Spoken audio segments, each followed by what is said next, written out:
political than save lives. It is a very political thing.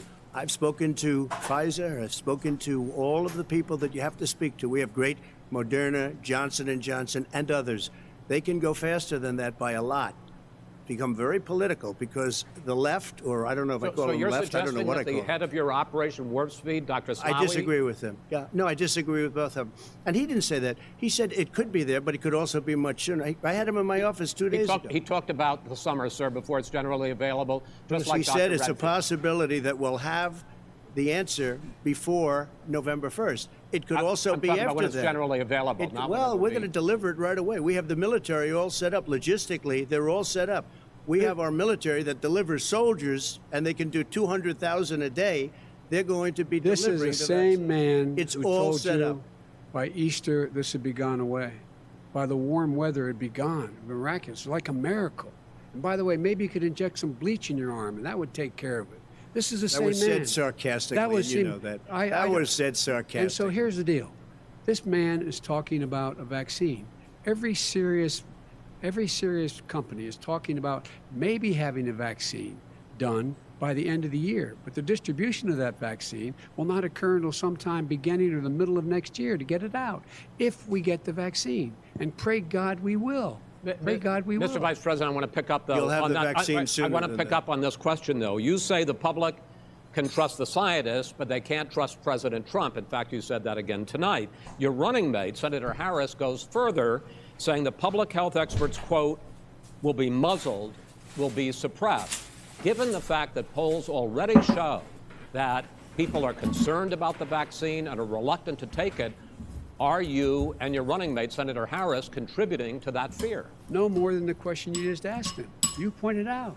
He puts pressure and disagrees with his own scientists. But you're saying Everybody you can't, knows. or Senator Harris is saying you can't trust the scientists. No, you can trust the scientists. She didn't say that. You can't trust. She said the public health experts, quote, will be muzzled, will be suppressed. Well, that's what he's going to try to do. But there's millions of scientists, there's thousands of scientists out there, like here at this great hospital, that don't work for him. Their job doesn't depend on him. That's not, they're the people, and by the way. I spoke to the scientists that are in charge. By the way. They will have the vaccine very soon. Let him finish. Do you believe for a moment what he's telling you in light of all the lies he's told you about the whole issue relating to COVID? He still hasn't even acknowledged that he knew this was happening, knew how dangerous it was going to be back in February, and he didn't even tell you. He's on record as saying it. He panicked or he just looked at the stock market, one of the two, because guess what? A lot of people died, and a lot more are going to die unless he gets a lot smarter, a lot quicker. So, Mr. President? Did you use the word smart? So you said you went to Delaware State, but you forgot the name of your college. You didn't go to Delaware State. You graduated either the lowest or almost the lowest in your class. Don't ever use the word smart with me. Don't ever use that word. Oh, give me a break. Because you know what? There's nothing smart about you, Joe. 47 years, you've done nothing. Let's have this debate. And if you would have had, let me just tell you something, Joe. No, if you would have had the charge of what I was put through, I had to close the greatest economy in the history of our country. And by the way, now it's being built again. See, and it's we're going to get to the fast. economy in the next segment, sir. Okay. It's going up fast. Okay. When it it comes to how the virus has been handled so far, the two of you have taken very different approaches, and this is going to affect how the virus is handled going forward by whichever of you ends up becoming the next president. I want to quickly go through several of those. Reopenings. Vice President Biden, you have been much more reluctant than President Trump about reopening the economy and schools. Why, sir?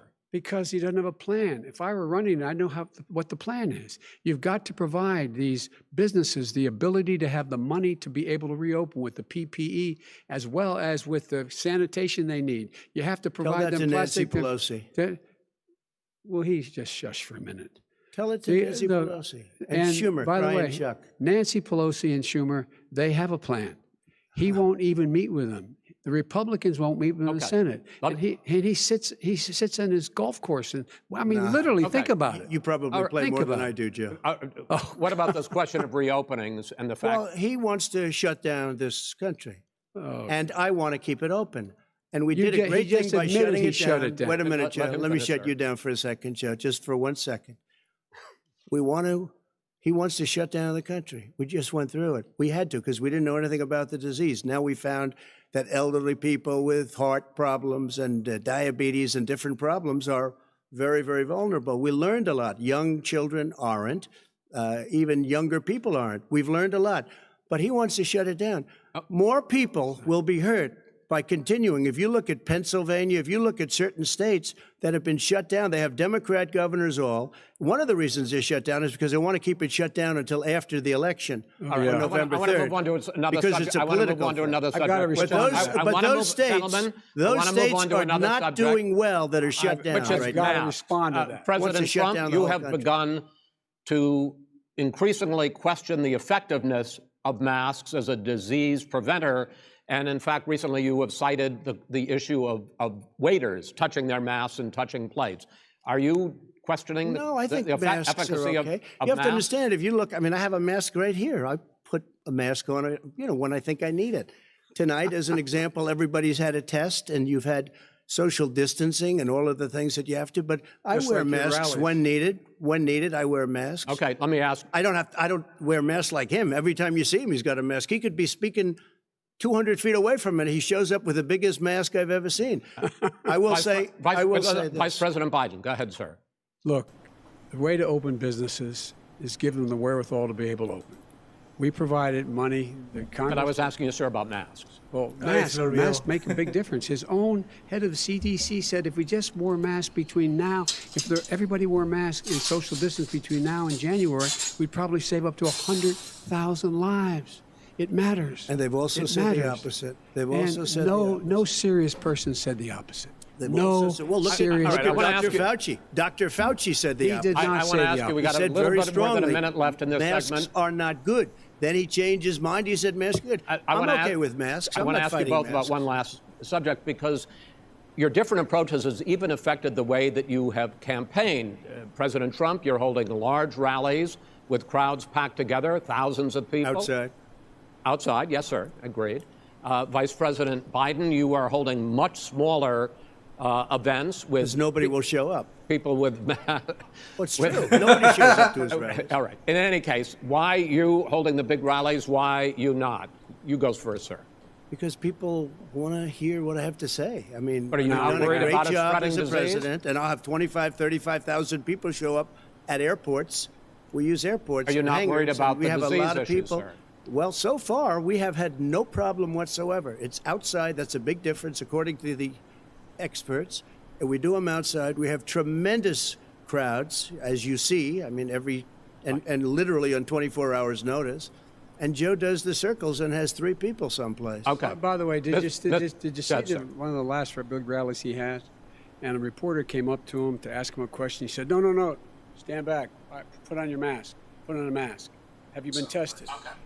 I'm way far away from those other people. That's what he said. I'm going to be okay. He's not worried about you. He's not worried about the people out there breathing in one another. We've had no negative effect.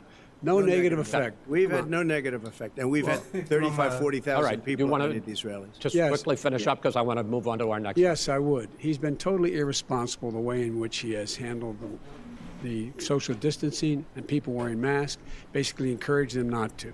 All right. He's a fool on this. If you could get the crowds, you would have done the same thing. But you can't. Nobody cares. Gentlemen, can we move on to the economy? Yes. The economy is, I think it's fair to say, recovering faster than expected from the shutdown. Much faster. In the second quarter, the unemployment rate fell to 8.4% last month. The Federal Reserve says the hit to growth, which is going to be there, is not going to be nearly as big as they had expected.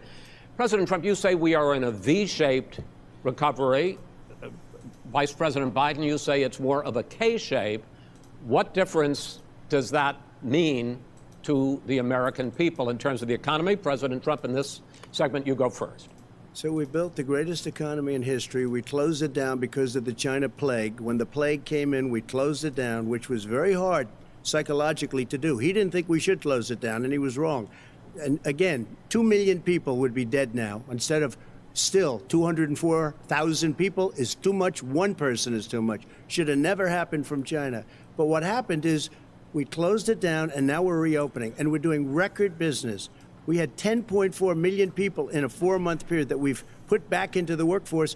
That's a record the likes of which nobody's ever seen before. And he wants to close down he will shut it down again. He will destroy this country. You know, a lot of people, between drugs and alcohol and depression, when you start shutting it down, you take a look at what's happening at some of your Democrat-run states where they have these tough shutdowns. And I'm telling you, it's because they don't want to open it. One of them came out last week. You saw that. Oh, we're going to open up on November 9th. Why November 9th? Because it's after the election. They think they're hurting us by keeping them closed. They're hurting people. People know what to do. They can social distance. They can wash their hands. They can wear masks. They can do whatever they want. But they got to open these states up. When you look at North Carolina, when you look, and these governors are under siege, Pennsylvania, Michigan, and a couple of others, you got to open these states up. It's not fair. You're talking about almost it's like being in prison. And you look at what's going on with divorce, look at what's going on with alcoholism and drugs. It's a very, very sad thing. And he'll close down the whole country. This guy will close down the whole country and destroy our country. Our country is coming back incredibly well, setting records as it does it. We don't need somebody to come in and say, let's shut it down. All right. Your 2 minutes, sir. We're now moved to you. As I said, posing the question, the president says it's a V-shaped recovery. You say it's a K-shaped recovery. What's the difference? The difference is millionaires and billionaires like him in the middle of the COVID crisis have done very well. Billionaires have made another $300 billion because of his profligate tax proposal, and he only focused on the market.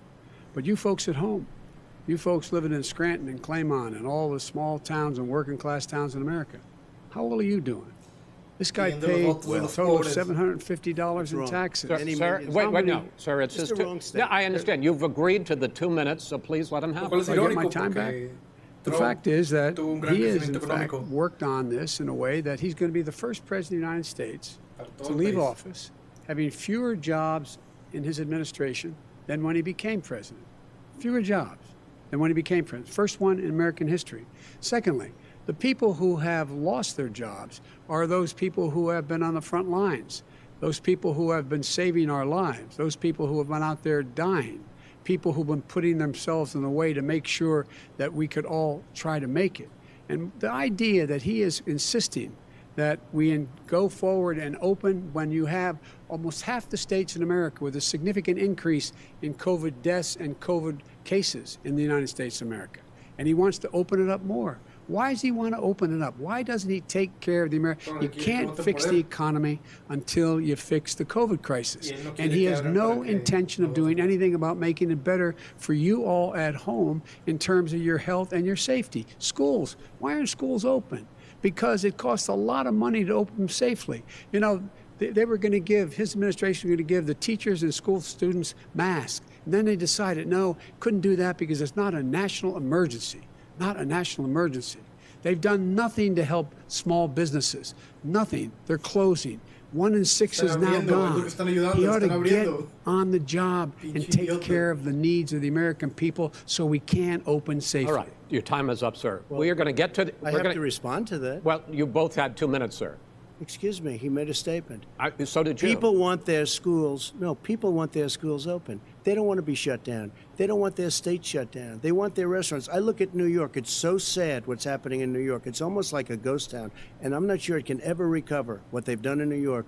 People want their places open. They want to get back to their lives.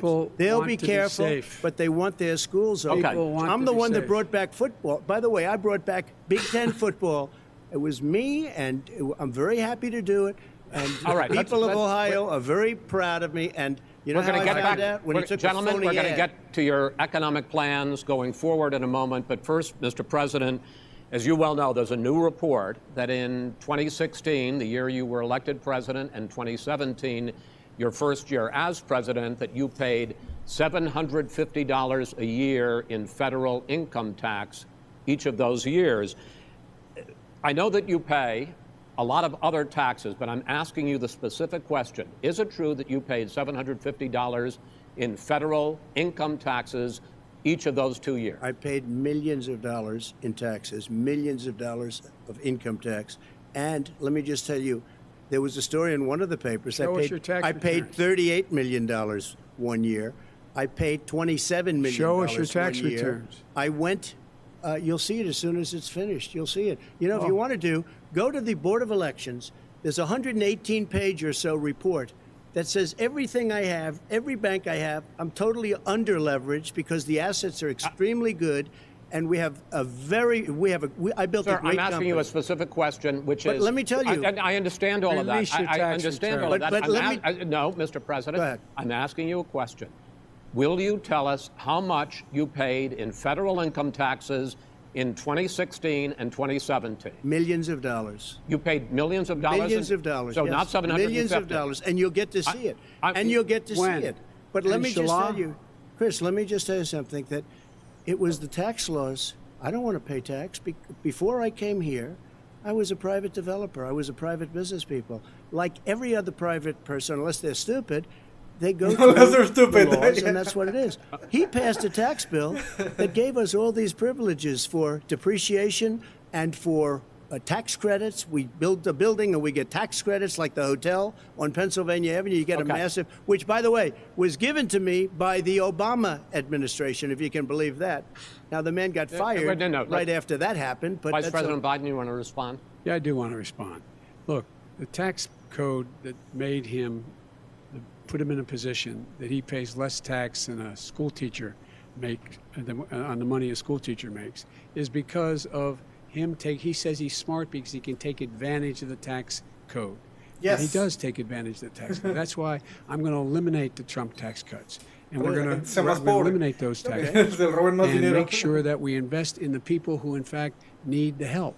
People out there need help. But why didn't you do it over the last 25 years? Because you weren't president. Because you weren't president screwing things up. You were a senator. And You're by the way, worst you were a president vice- America has ever had. Hey, Come Joe, on. let me just tell you, Joe. I've done more in 47 months. Uno de los I've done more presidentes than you've mató done a in todos los 47 indios. years, Joe. We've Creo done que eso things debe that you contar never de even algo. thought about, including Gentlemen. fixing the broken military that you gave me, including taking care of your vets. Mr. President, we're talking about the economy. I'd like to ask you about your plans going forward because, Mr. Vice President, your economic plan, if you were to be elected president, focuses a lot on big government, big taxes, big spending. I want to focus first on the taxes. You propose more than $4 trillion over a decade in new taxes on individuals making more than $400,000 a year and on corporations. President Trump says that that kind of an increase in taxes is going to hurt the economy as it's just coming out of a recession. Well, just take a look at what is the analysis done by Wall Street firms. Points out that my economic plan would create 7 million more jobs than his in 4 years, number one. And number two, it would create an additional $1 trillion in economic growth because it would be about buying American. That we're going to make this federal government spend $600 billion a year on everything from ships to steel to buildings and the like. And under my proposal, we're going to make sure that every penny of that has to be made by a company. But respectfully, sir, I'm talking about taxes, not spending. By the way, I'm going to eliminate a significant number of the tax. I'm going to make the corporate tax 28%. It shouldn't be 21%. You have 91 companies, in the Fortune 500 who don't pay a single penny in tax, making billions of dollars. Why didn't you do it before when you were vice president with Obama? Because you, in fact, passed that. That was your tax proposal. I got it done. And you know what happened? Yeah, you got it done. Our economy boomed like it's never boomed The economy is busted. Let me finish. Mr. President, let me pick up on that. You would continue your free market approach, lower taxes, more deregulation, correct? Not lower taxes for American people. Excuse me. But in Obama's, you talk about the economy booming, it turns out that in Obama's final 3 years as president, more jobs were created, 1.5 million more jobs than in the first 3 years of your presidency. They had the slowest recovery economic recovery since 1929. It was the slowest recovery. Also, they took over something that was down here. All you had to do is turn on the lights and you pick up a lot. But they had the slowest economic recovery since 1929. Let me tell you about the stock market. When the stock market goes up, that means jobs. It also means 401ks.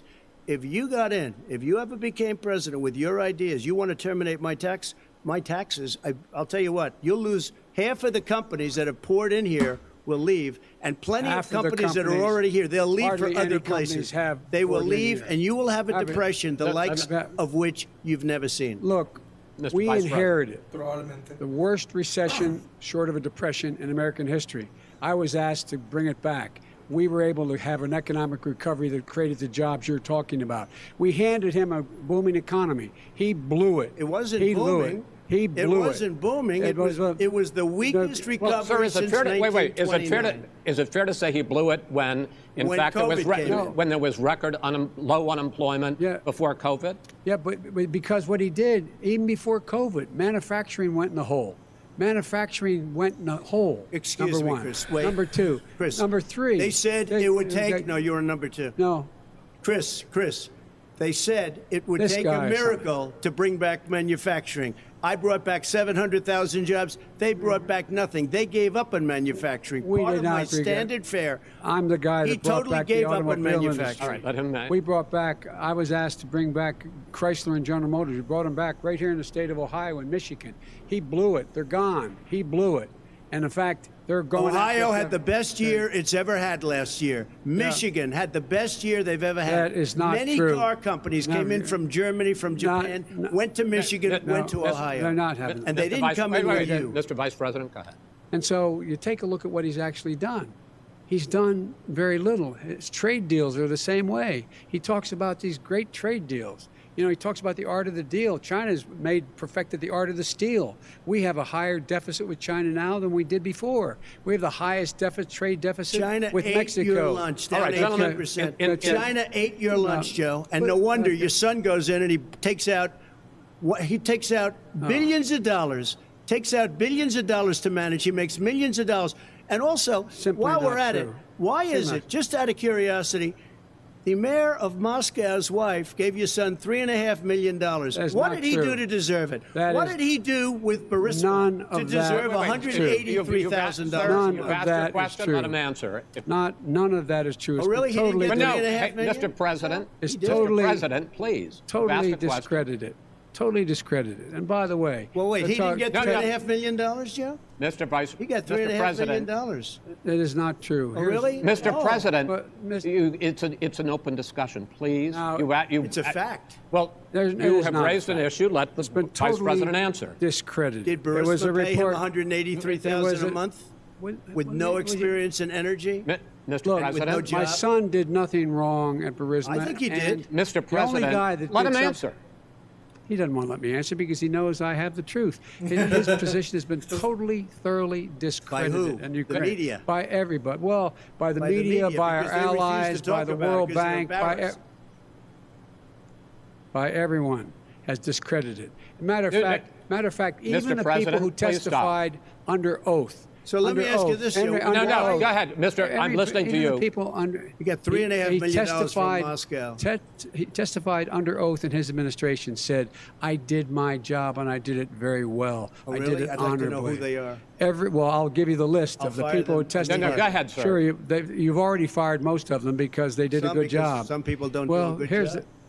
With you, go ahead. Wait a minute. You get the final word, Mr. Well, it's hard to get any word in with this clown. Excuse me. Hey, let me just say, Joe. No. I'm Mr. President. $3.5 million, Joe. That is simply why did he deserve $3.5 million from Moscow? Look, here's the deal. We want to talk about families and ethics. I don't want to do that. I mean, his family we could talk about all night. His family's already... My family lost a fortune by coming down and helping us with government. And that's such a... Mr. President. Every single one of them lost a fortune. This is not about my family or his family. It's about your family. The American people. He doesn't... That's not true. It doesn't want to talk about what you need, you, the American people. It's about you. That's what we're talking about here. All right, that's the end of the segment. We're moving on. He didn't take them. Well, Vice President, no. Can I be honest? It's a very important question. Try to be honest. He stood up. No, the answer to the question is no. Ukraine. No, sir. With $1 billion, if you that is absolutely not true. You're going to have true, gentlemen. I hate to raise my voice, but it seems to be, why shouldn't I be different than the two of you? So here's the deal. Good point. We have 6 segments. We have ended that segment. We're going to go to the next segment. In that segment, you each are going to have 2 uninterrupted moments. In those 2 uninterrupted minutes, Mr. President, you can say anything you want. I'm going to ask a question about race, but if you want to answer about something else, go ahead. But I think that the country would be better served if we allowed both people to speak with fewer interruptions. I'm appealing to you, sir, to do that. Well, and him too. Well, frankly, you've been doing more interrupting Well, that's than he all right, has. but he does plenty.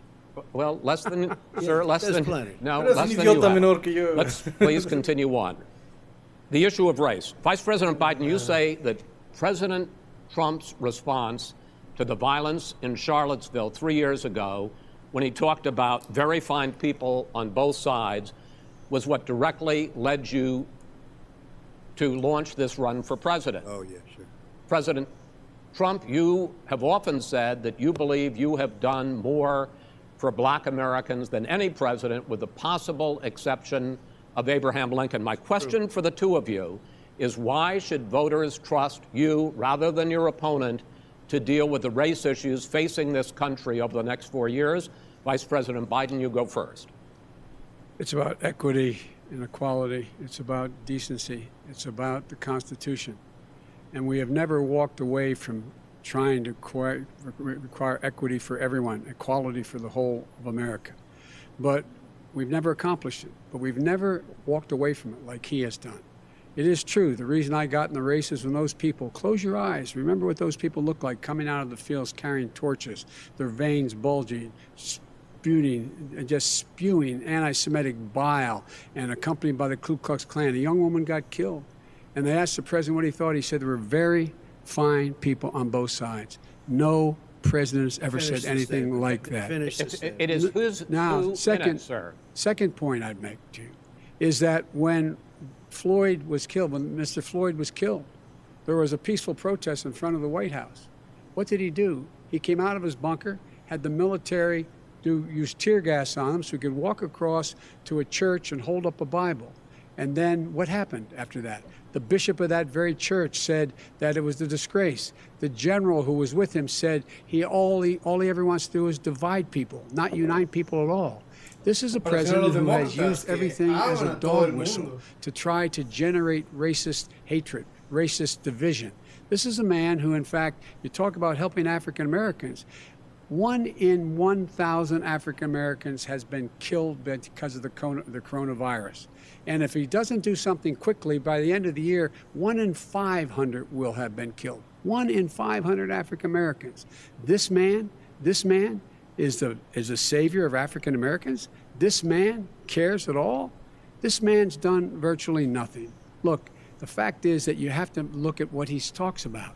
You have to look at what he did. And what he did has been disastrous for the African American community. So, President Trump, you have 2 minutes. Why should Americans trust you over your opponent to deal with racism? he did a crime bill, 1994, where you call them super predators, African Americans, the super predators, and they've never forgotten it. They've never forgotten it. No, sir, it's just 2 minutes. So you did that, and they call you a super predator, and I'm letting people out of jail now that you have treated the African American population community, you have treated the black community about as bad as anybody in this country. You did the 1990, and that's why, if you look at the polls, I'm doing better than any Republican has done in a long time, because they saw what you did. You call them super predators, and you've called them worse than that, because you look back at your testimony over the years, you've called them a lot worse than that. As far as the church is concerned, and as far as the generals are concerned, we just got the support of 250 military leaders and generals, total support. Law enforcement, almost every law enforcement group in the United States. I have Florida, I have Texas, I have Ohio, I have Portland. The sheriff just came out today and he said, I support President Trump. I don't think you have any law enforcement. You can't even say the word law enforcement, because if you say those words, you're going to lose all of your radical left supporters.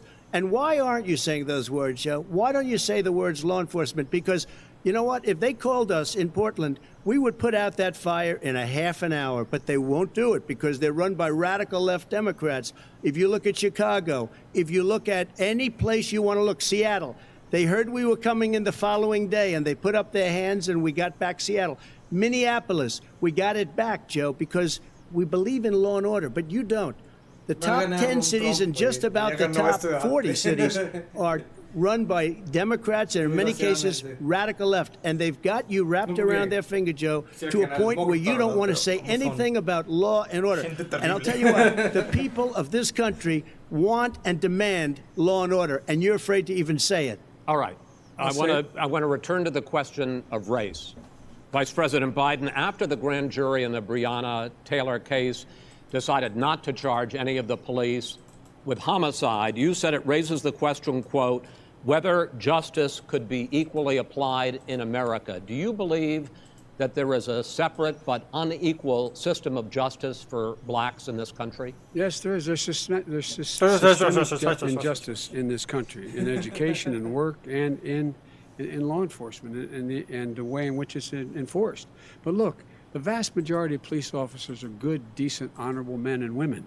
They risk their lives every day to take care of us. But there are some bad apples. And when they occur, when they find them, they have to be sorted out. They have to be held accountable. They have to be held accountable.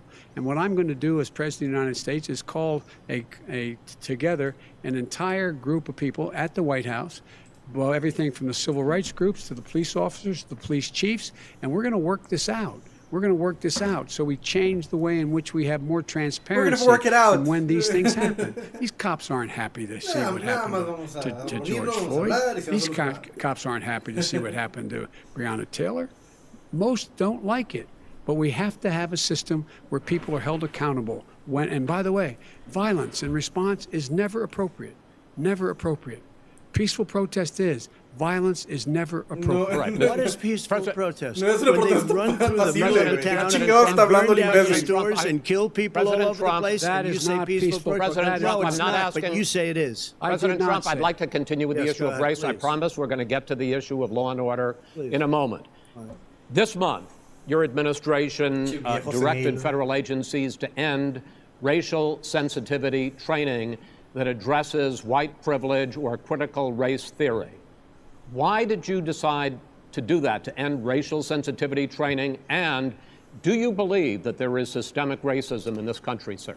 I ended it because it's racist. I ended it because a lot of people were complaining that they were asked to do things that were absolutely insane, that it was a radical revolution that was taking place in our military, in our schools, all over the place, and you know it, and so does everybody else. And he would know. What is radical about racial sensitivity training, sir? If you were a certain person, you had no status in life. It was sort of a reversal. And if you look at the people, we were paying people hundreds of thousands of dollars to teach very bad ideas and, frankly, very sick ideas.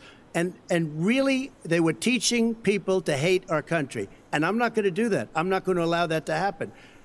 We have to go back to the core values of this country. They were teaching people that our country is a horrible place, it's a racist place, and they were teaching people to hate our country. And I'm not going to allow that to happen. Vice President Biden? Nobody's doing that. He's the racist. You just don't. Here's the deal. I know a lot more about this than he does. Let him finish. The fact is that there is racial insensitivity. People have to be made aware of what other people feel like, what insults them, what is demeaning to them. It's important to people know they don't want to. Many people don't want to hurt other people's feelings, but it makes a big difference. It makes a gigantic difference in the way a child is able to grow up and have a sense of self-esteem. It's a little bit like how this guy and his friends look down on so many people. They look down their nose on people like Irish Catholics like me and grew up in Scranton. They look down on people who don't have money. They look down on people who are of a different faith. They look down on people who are a different color.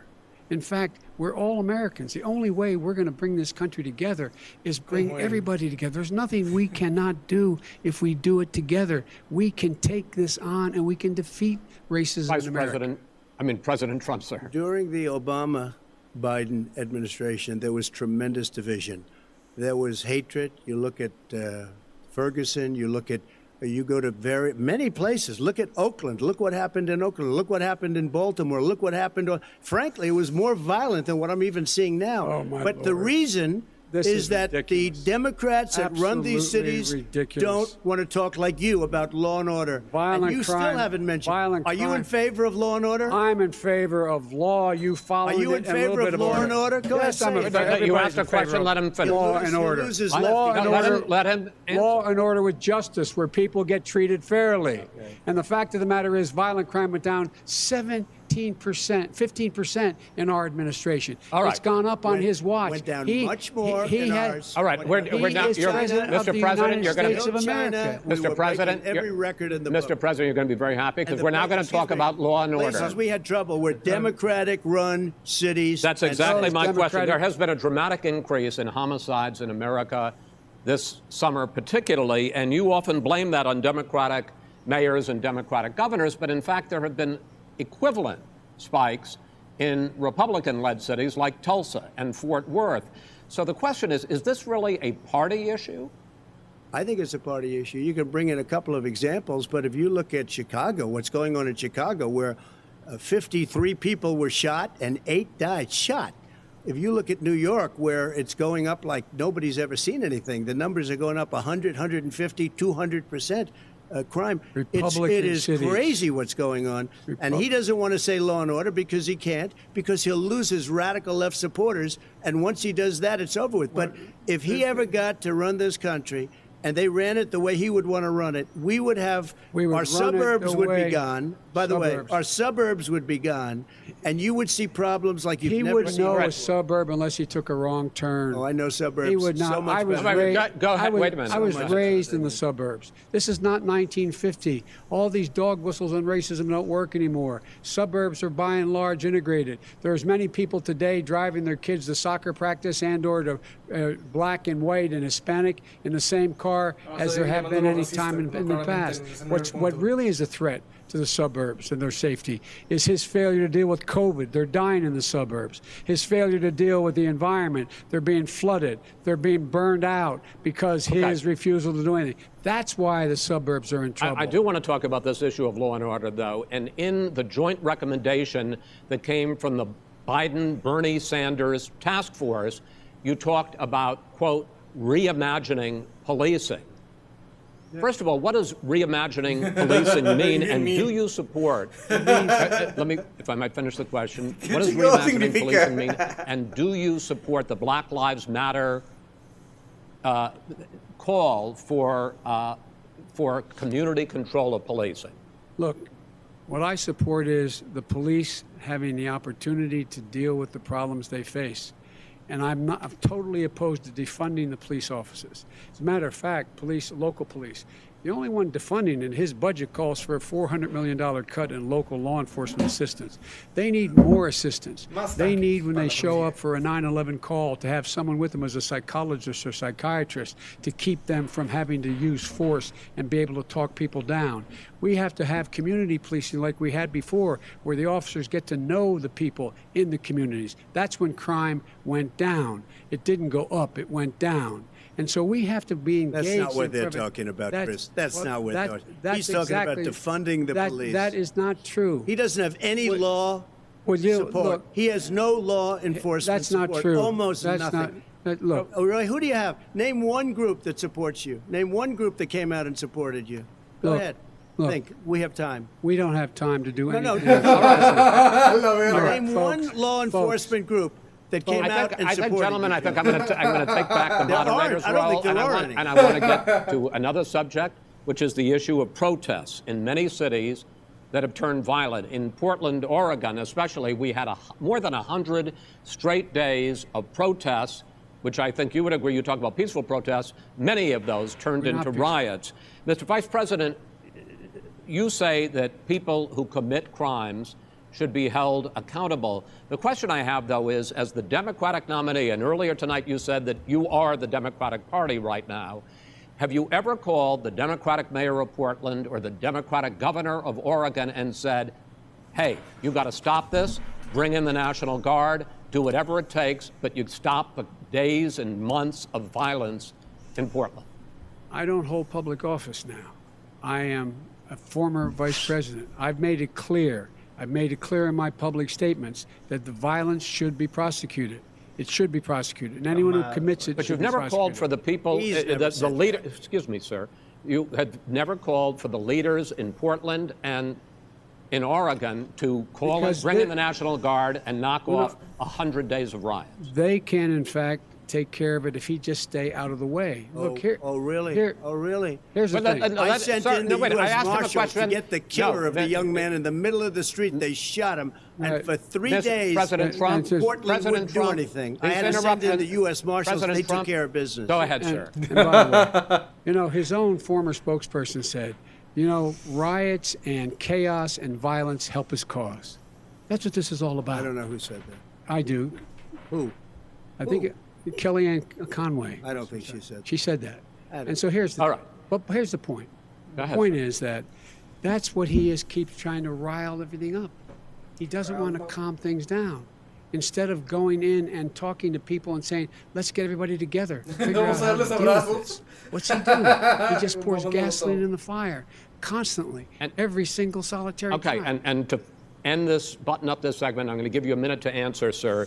You have repeatedly criticized. I have to answer his statement. No, you have His repeatedly. statement. Wait, you have just 1 No, second. you've been talking He back made and a forth. statement. I'm asking you. I would love to end it. sir. I would love to end it, and You we know, if would you want to very- switch seats, we would very quickly. We could do that, but I'd send in the National Guard. It would be over. There'd be no problem. Okay, But they good. don't want to accept the National Guard. You have repeatedly criticized the vice president for not specifically calling out Antifa and other left-wing That's right. extremist groups.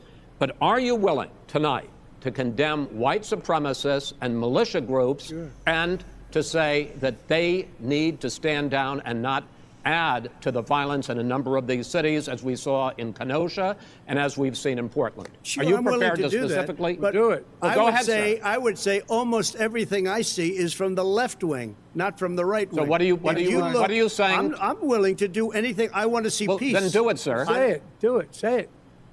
You want to call him? What do you want to call him? Give me a name. Give me a White name. Go ahead. supremacists and Who would white you like me to supremacists. condemn? White Proud Boys. supremacists and right-wing Proud militia. Boys, stand back and stand by. But I'll tell you what.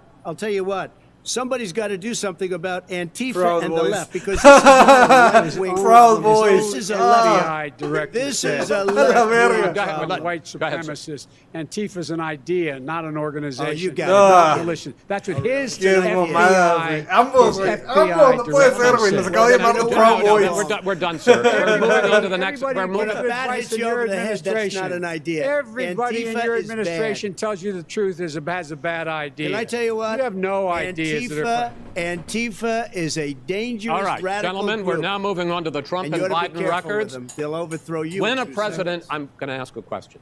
When the president seeks a second term, it is generally a referendum on his record. But Vice President Biden, you like to quote one of your dad's sayings, which is, don't compare me to the almighty, compare me to the alternative. And in this case, sir, you are the alternative. Looking at both of your records, I'm going to ask each of you, why should voters elect you president over your opponent? In this segment, President Trump, you go Que no first. tiene 2 ninguna minutes. opción.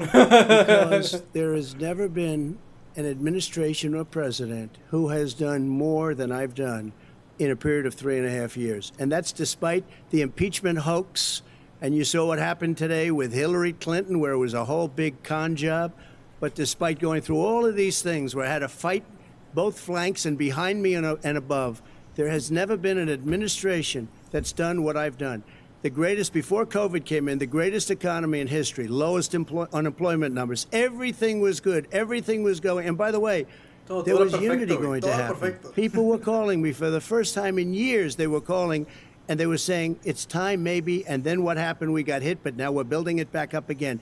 A rebuilding of the military, including Space Force and all of the other things. A fixing of the VA, which was a mess under him. 308,000 people died because they didn't have proper health care. It was a mess. And we now got a 91% approval rating at the VA, our vets. We take care of our vets. But we've rebuilt our military. The job that we've done, and I'll tell you something, some people say maybe the most important. By the end of the first term, I'll have approximately 300 federal judges and Court of Appeals judges, 300, and hopefully 3 great Supreme Court justices. That is a record, the likes of which very few people, and you know one of the reasons I'll have so many judges? because President Obama and him left me 128 judges to fill. When you leave office, you don't leave any judges. That's like you just don't do that. They left 128 openings, and if I were a member of his party, because they have a little different philosophy, I'd say if you left us 128 openings, you can't be a good president, you can't be a good vice president. But I want to thank you because it gives us almost, it'll probably be above that number by the end of this term. 300 judges. It's a record. Looking at both your records, why should voters elect you president as opposed to President Trump? You have 2 minutes uninterrupted. Under this president, we become weaker, sicker, poorer, more divided, and more violent. When I was vice president, we inherited a recession. I was asked to fix it. I did. We left him a booming economy, and he caused the recession. With regard to being weaker, the fact is that I've gone head-to-head with Putin and made it clear to him we're not going to take any of his stuff. He still refuses to even say anything to Putin about the bounty on the heads of American soldiers. Your son got $3.5 million. And by the way, my son... Wait a minute. Mr. President, your campaign agreed to both sides would get 2-minute answers uninterrupted. Well, your side agreed to it. And why don't you observe what your campaign agreed to as a ground rule, okay, sir? He never keeps his word. Can you add no, I'm not asking. That was a rhetorical question. Can you go add ahead, back sir. 30 seconds? Yeah, yes, you may have. All right. Go ahead. So, thirdly, we're poor. The billionaires have gotten much more Eres un wealthy. millonario, güey. Eres un millonario, güey. ¿Qué chingado estás hablando, güey? Eres un pinche millonario, güey. You and home, you got less. You're in more trouble than you were él fuera uno del in terms of being more violent. When we were in office, there were 15% less violence in America than there is today. He's president of the United States. It's on his watch. And with regard to more divided, the nation can't stay divided. We can't be this way. And speaking of my son, the way you talk about the military, the way you talk about them being losers and being and just being suckers. My son was in Iraq. He spent a year there. He got the Bronze Star. He got the Conspicuous Service Medal. He was not a loser. He was a patriot. And the people left behind there were heroes. Really? And I resent. Are you talking like about hell. Hunter? Are you talking about Hunter? I'm talking about my son, Beau Biden. You're talking about. I don't know Beau. I know Hunter. Yeah, Hunter you know got Beau. Hunter got thrown out of the military. He was thrown out, dishonorably discharged. That's not true. He wasn't dishonorably. Cocaine use. And he didn't have a job until you became vice president. And once you became vice president, he made a fortune in Ukraine, in China, in Moscow, that is simply and various not other places. True. He made a fortune. My son. And he didn't have a job. My son, like a lot of people we know at home, had a drug problem. He's overtaken it. He's fixed it. He's worked on it. And I'm proud of him. But why was he given tens of millions of dollars? But he wasn't given tens of millions of dollars. That is totally discredited. We've already been totally discredited. We've already been through this. I think the American people would rather hear about more substantial subjects. Well, as the moderator, sir, I'm going to make a judgment call here. It's $3.5 million. Let's talk about Moscow. Let's talk about it. True. Gentlemen, that report is totally discredited. Mitt Romney on that committee said it wasn't worth taxpayers' money, that report. It was written for political reasons. You know, I'd like to talk about climate change. So would I. Okay. The forest fires in the West are raging now. They have burned millions of acres. They have displaced hundreds of thousands of people. When state officials there blame the fires on climate change, Mr. President, you said, I don't think the science knows. Over your 4 years, you have pulled the U.S. out of the Paris Climate Accord. You have rolled back a number of Obama environmental records. What do you believe about the science of climate change? And what will you do in the next 4 years to confront it? I want crystal clean water and air. I want beautiful, clean air. We have now the lowest carbon. If you look at our numbers right now, we are doing phenomenally. But I haven't destroyed our businesses. Our businesses aren't put out of commission. If you look at the Paris Accord, it was a disaster from our standpoint. And people are actually very happy about what's going on because our businesses are doing well. As far as the fires are concerned, you need forest management in addition to everything else. the forest floors are loaded up with trees, dead trees that are years old, and they're like tinder, and leaves and everything else. You drop a cigarette in there, the whole forest burns down. You've got to have forest management. You've got to have cuts. What do you believe about the science of climate change, sir? I believe that we have to do everything we can to have immaculate air, immaculate water, and do whatever else we can that's good. You know, we're planting 1 billion trees. Everything the that's billion good. tree All of the good project, stuff. and it's We need very to do that. Do you exciting. believe that human pollution, greenhouse gas emissions contributes to the global warming of this I think planet? a lot of things do, but I think to an extent, yes. I think to an extent, yes. But I also think we have to do better management of our forests. Every year, I get the call, California's burning. California's burning. If that was cleaned, if you had forest management, good forest management, you wouldn't be getting those calls. You know, in Europe, they live their forest cities. They're called forest cities. They maintain their forests. They manage their forests. I was with the head of a major country. It's a forest city. He said, sir, we have trees that are far more, they ignite much easier than California. There shouldn't be that problem. I spoke with the governor about it. I'm getting along very well with the governor. But I said, you know, at some point, you can't every year have hundreds of thousands of acres of land just burned to the ground. But, sir, that's burning down because of a lack of management. But, sir, if you believe in the science of climate change, why have you rolled back the Obama Clean Power Plan, which limited carbon emissions in power plants? Why have you relaxed? Because it was driving energy prices through the sky. Why have you relaxed fuel economy standards that are going to create more pollution from cars Well, and not trucks? really, because what's happening is the car is much less expensive and it's a much safer car, and you're talking about a tiny difference. And then what would happen, because of the cost of the car, you would have at least double and triple the number of cars purchased. We have the old slugs out there that are 10, 12 years old. If you did that, the car would be safer. It would be much cheaper by $3,500. In the case of California, they've simply ignored No, but you would take your a lot of cars rollback. off the market because people would be able to afford a car.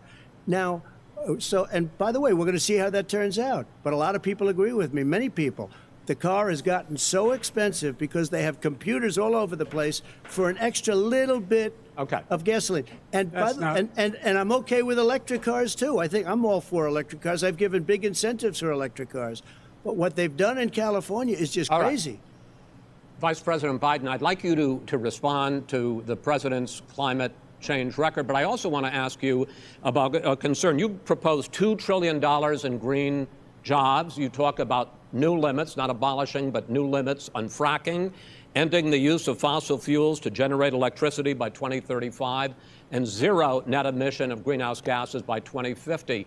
The president says a lot of these things would tank the economy and cost millions of jobs. He's absolutely wrong, number one. Number two, if in fact, during our administration, the Recovery Act, I was in charge, able to bring down the cost of renewable energy to cheaper than or as cheap as coal and gas and oil. Nobody's going to build another coal-fired plant in America. No one's going to build another oil-fired plant in America. They're going to move to renewable energy, number one.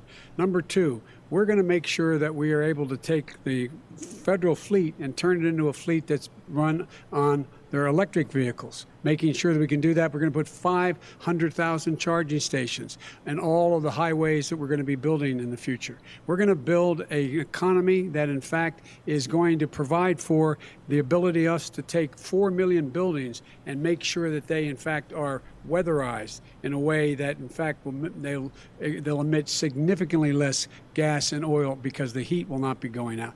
There's so many things that we can do now to create thousands and thousands of jobs. We can get to net zero in terms of energy production by 2035. Not only not costing people jobs, creating millions of good paying jobs, not $15 an hour, but prevailing wage, by having a new infrastructure that in fact is green. And the first thing I will do, I will rejoin the Paris Accord. I will join the Paris Accord because with us out of it, look what's happening. It's all falling apart. And talk about someone who has no relationship with foreign policy. Brazil, the rainforests of Brazil are being torn down, are being ripped down. More carbon is absorbed in that rainforest than every bit of carbon that's emitted in the United States. Instead of doing something about that, I would be gathering up and making sure we had the countries of the world coming up with $20 billion and say, here's $20 billion. Stop tearing down the forest. And if you don't, then you're going to have significant economic consequences. What about the argument that President Trump basically says that you have to balance environmental interests and economic interests, and he's drawn his line? Well, he hadn't drawn a line. He still, for example, he wants to make sure that methane's not a problem. You can now emit more methane without it being a problem. Methane. This is a guy who says that you don't have to have mileage standards for automobiles that exist now. This is a guy who says that, well, the fact that it's all true. And here's the deal. He's talking about the Green New Deal, and it's not $2 billion or $20 billion, as you said. It's $100 trillion. I'm talking about where they want to rip down buildings and rebuild the building. No, it's the dumbest, most ridiculous. Where airplanes are out of business, where two-car systems are out, where they want to take out the cows too. That's not true either, right? This is a $100 trillion. Look, that's more money than our country could make in 100 years if we're not going the case. All right, let me destroy our because country. I actually wait a minute, sir. I actually have studied your plan, and it includes upgrading 4 million buildings, weatherizing 2 million homes over 4 years, building 1.5 million energy-efficient homes. So the question becomes: the president is saying, I think some people who support the president would say that sounds like it's going to cost a lot of money and hurt the economy. What it's going to do is going to create thousands and millions of jobs, good-paying jobs. But let him finish, sir. He doesn't know how to do that. $100 billion. The fact is, it's going to create millions of good-paying jobs, and these tax incentives for people to weatherize. Free money. Wants to get money for everyone. It's going to make the economy much safer. Look how much we're paying now to deal with the hurricanes.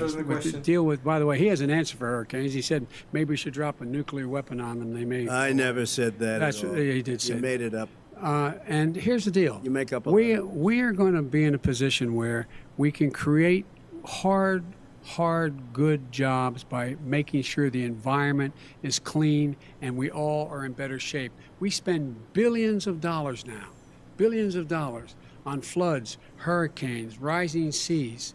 We're in real trouble. Look what's happened just in the Midwest with these storms that come through and wipe out entire sections and counties in Iowa. They didn't happen before. They're because of global warming. We make up 15% of the world's problem. But the rest of the world, we've got to get them to come along. That's why we have to get back into the Paris Accord. All right, gentlemen. Wait a minute, Chris. So why didn't he do it for 47 years? You were vice president. Why didn't you get the world? China sends up real dirt into the air. Russia does. India does. They all do. We're supposed to be good. And by the way, he made a couple of statements. The Green New Deal is $100 trillion, that is not not $20 my billion. plan. That's the Green New you want to Deal rebuild every is building. Not my plan. I want to rebuild every. If he knew anything about, he made a statement about the military. He said I said something about the military. He and his friends made it up, and then they went with it. I never said it. Okay. That is what not he true. did Sir, is he you're done said in this segment. he called the military Mr. Vice President, stupid bastards. I and did he said not it on say tape. He said stupid bastards. Please, he sir, said it. stop. I would never say that. Play to it. Play it. Go ahead. Mr. Vice President answered his final question. The final question is, I can't remember which of all his rantings. I'm having a little trouble myself. But and about the economy and about this question of what it's going to cost. The economy. I mean, the Green New Deal and the idea of what your environmental changes will do. The Green New Deal will pay for itself as we move forward. We're not going to build plants that, in fact, are great polluting plants. So do you support the Green New Deal? Pardon me? You support? No, I don't support the Green New Deal. Oh, you don't? Oh, well, that's a big statement. I support that means you just lost the radical left. I support the Biden plan that I put forward. Okay. The Biden plan, which is different than what he calls the radical Green New Deal. All right, gentlemen, final segment, election integrity. As we meet tonight, millions of Americans are receiving mail-in ballots or going to vote early. How confident should we be that this will be a fair election? And what are you prepared to do over the next 5+ weeks, because it'll not only be to Election Day, but also counting some ballots, mail-in ballots after Election Day? What are you prepared to do to reassure the American people that the next president will be the legitimate winner of this election? In this final segment, Mr. Vice President, you go first. Prepared to let people vote. They should go to iwillvote.com, decide how they're going to vote, when they're going to vote, and what means by which they're going to vote. His own Homeland Security Director, and as well as the FBI Director, says there is no evidence at all that mail-in ballots are a source of being manipulated and cheating. They said that. The fact is that there are going to be millions of people because of COVID that are going to be voting by mail-in ballots, like he does, by the way. He sits behind the Resolute desk and sends his ballot to Florida, number one. Number two, we're going to make sure that those people who want to vote in person are able to vote because enough poll watchers are there to make sure they can socially distance. The polls are open on time, and the polls stay open until the votes are counted. And this is all about trying to dissuade people from voting because he's trying to scare people into thinking that it's not going to be legitimate. Show up and vote. You will determine the outcome of this election. Vote, vote, vote. If you're able to vote early in your state, vote early. If you're able to vote in person, vote in person. Vote whatever way is the best way for you, because he cannot stop you from being able to determine the outcome of this election. And in terms of whether or not when the votes are counted, and they're all counted, that will be accepted. If I win, that will be accepted. If I lose, that'll be accepted. But by the way, if in fact he says he's not sure what he's going to accept, well, let me tell you something. It doesn't matter, because if we get the votes, it's going to be all over. He's going to go. He can't stay in power. It won't happen. It won't happen. So vote. Just make sure you understand you have it in your control to determine what this country is going to look like the next 4 years. Is it going to change? You're going to get 4 more years of these lies. Mr. President, 2 minutes. So when I listened to Joe talking about a transition, there's been no transition from when I won. I won that election. And if you look at crooked Hillary Clinton, if you look at all of the different people, there was no transition, because they came after me trying to do a coup. They came after me spying on my campaign. They started from the day I won, and even before I won, from the day I came down the escalator with our First Lady. They were a disaster. They were a disgrace to our country. And we've caught them. We've caught them all. We've got it all on tape. We've caught them all. And by the way, you gave the idea for the Logan Act against General Flynn. You better take a look at that, because we caught you in a sense. And President Obama was sitting in the office. He knew about it, too. So don't tell me about a free transition. As far as the ballots are concerned, it's a disaster. A solicited ballot, okay, solicited is okay. You're soliciting, you're asking, they send it back, you send it back. I did that. If you have an unsolicited, they're sending millions of ballots all over the country. There's fraud. They found them in creeks. They found some with the name Trump, just happened to have the name Trump just the other day in a waste paper basket. They're being sent all over the place. They sent 2 in a Democrat area. They sent out 1,000 ballots. Everybody got 2 ballots. This is going to be a fraud like you've never seen. The other thing, it's nice on November 3rd, you're watching and you see who won the election. And I think we're going to do well, because people are really happy with the job we've done. But you know what? We won't know. We might not know for months, because these ballots are going to be all over. Take a look at what happened in Manhattan. Take a look at what happened in New Jersey. Take a look at what happened in Virginia and other places. They're not losing 2%, 1%, which, by the way, is too much. An election could be won or lost with that. They're losing 30 and 40%. It's a fraud, and it's a shame. And can you imagine where they say you have to have your ballot in by November 10th? November 10th. That means that's 7 days after the election, in theory, should have been announced. Okay. We have major states with that. Sir, all run by 2 Democrats. 2 minutes is 2 minutes. All run by Democrats. It's President Trump, it's a rigged election. You're going to be able to continue.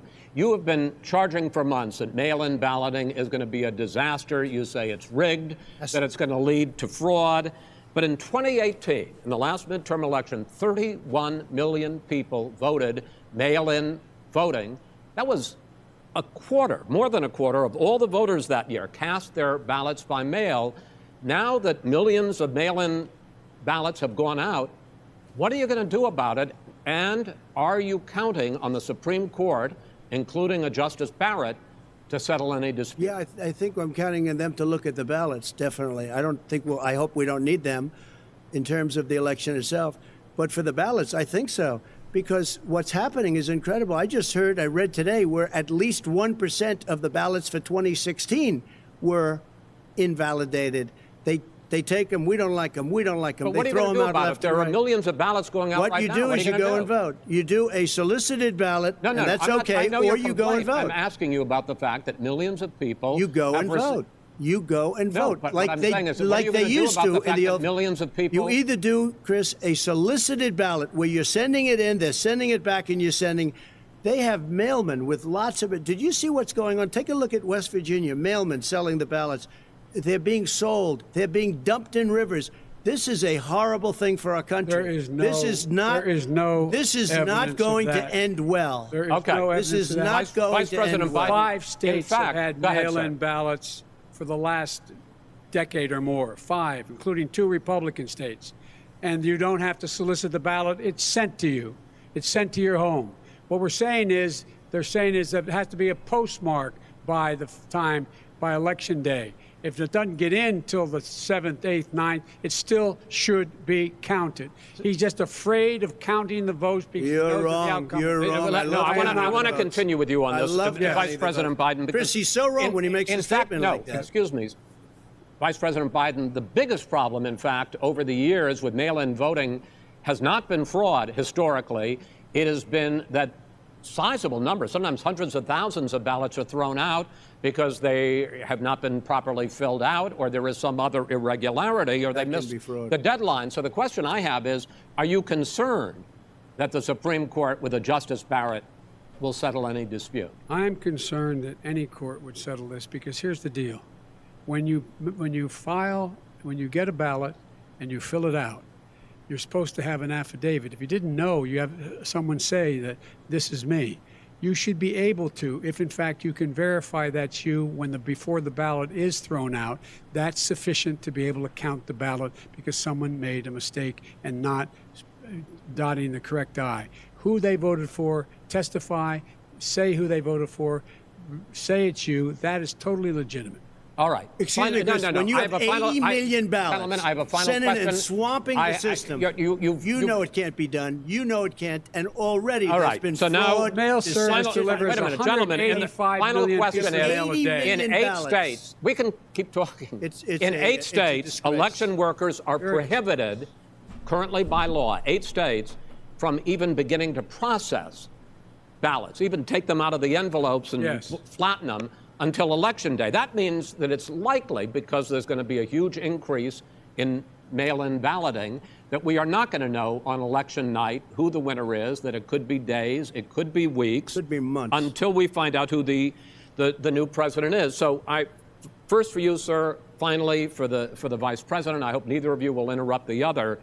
Will you urge your supporters to stay calm during this extended period, not to engage in any civil unrest? And will you pledge tonight that you will not declare victory until the election has been independently certified? President Trump, you go first. I'm urging my supporters to go into the polls and watch very carefully, because that's what has to happen. I am urging them to do it. As you know, today there was a big problem. In Philadelphia, they went in to watch. They're called poll watchers, a very safe, very nice thing. They were thrown out. They weren't allowed to watch. You know why? Because bad things happen in Philadelphia, bad things. And I am urging my people. I hope it's going to be a fair election. If it's a fair election, I am 100% on board. But if I see tens of thousands of ballots being manipulated, I can't go along with that. And I'll tell you what, does that mean, from a common sense, does that mean you're going to tell your people to take to the street? It means you have a fraudulent election. You're sending out 80 million ballots. They're not equipped to. These people aren't equipped to handle it, number one. Number two, they cheat. They cheat. Hey, they found ballots in a waste paper basket 3 days ago, and they all had the name military ballots. They were military. They all had the name Trump on them. Vice President you think Biden, that's good? Vice President Biden, final question for you. Will you urge your supporters to stay calm while the vote is counted, and will you pledge not to declare victory until the election is independently certified? Yes, and here's the deal. They count the ballots, as you pointed out.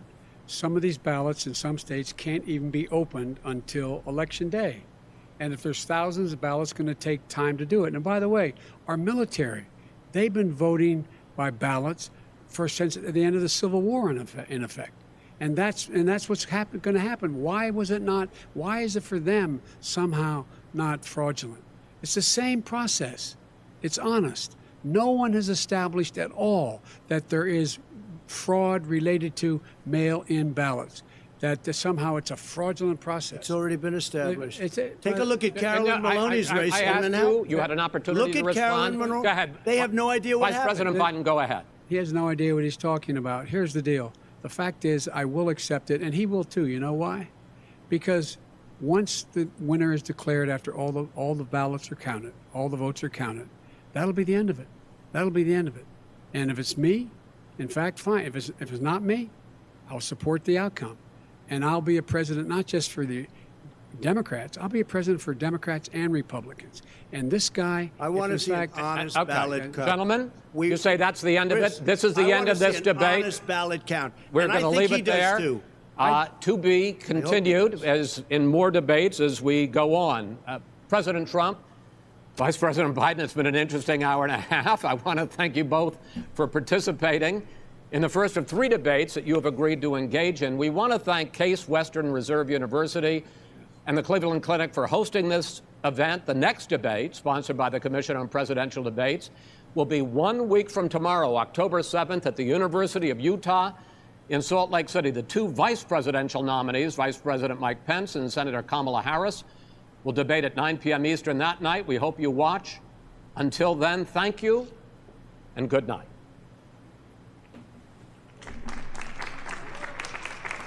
Qué pinche locura de debate. Tenemos un viejo senil y un viejo estúpido.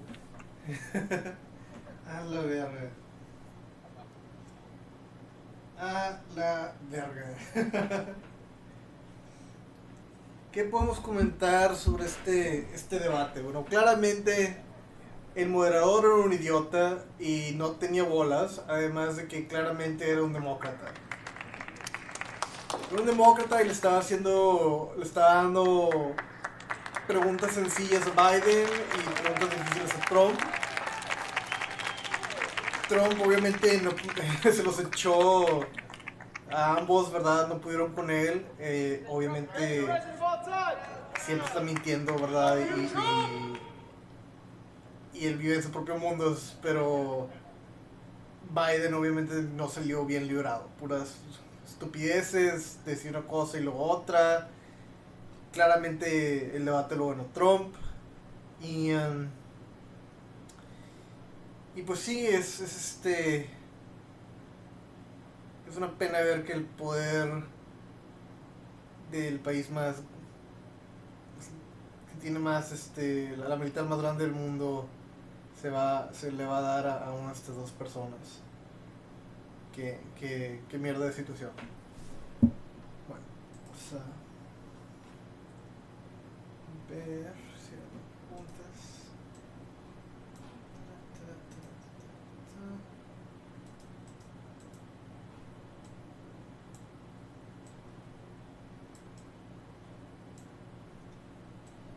Bueno, ¿qué tal, raza?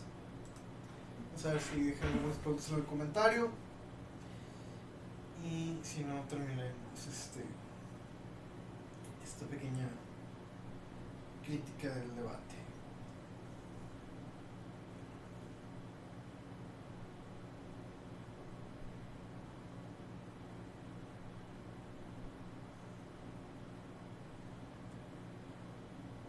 Si tienen alguna pregunta, déjenla en los comentarios. Lo que vimos fue el fin del Imperio Americano.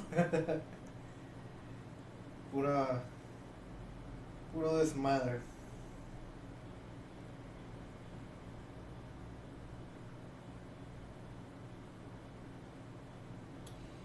Bueno, resumiendo el debate, Biden estaba prometiendo dinero gratis, Trump estaba poniendo excusas en relación a su manejo de la crisis, y Biden estaba poniéndole las muertes de una pandemia, ¿verdad?, en los pies de Donald Trump.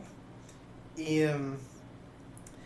esencialmente gran parte del debate se centró alrededor del hecho de que los demócratas están buscando abrir la economía después de la pandemia para afectar la cantidad de gente que va a votar y probablemente para buscar algún tipo de ventaja de esa manera.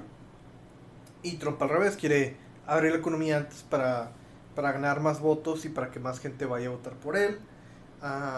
El sentimiento popular es que deberían ya de abrir, pero los demócratas, como no quieren adjudicarse las muertes que esto causaría, están pidiendo que se cierre por más tiempo la economía. Ambos son pues estrategias políticas de una manera u otra. Realmente no es que les importen tanto las normas o qué es lo correcto. No es como una estrategia política. Al menos eso sí se percibe. Pero bueno, aquí la dejamos, raza. Gracias por ver el debate, gracias por escuchar mis pequeños comentarios y nos vemos en el próximo debate. Como cada noche les recuerdo, si tú estás viendo esto, tú eres parte de la resistencia.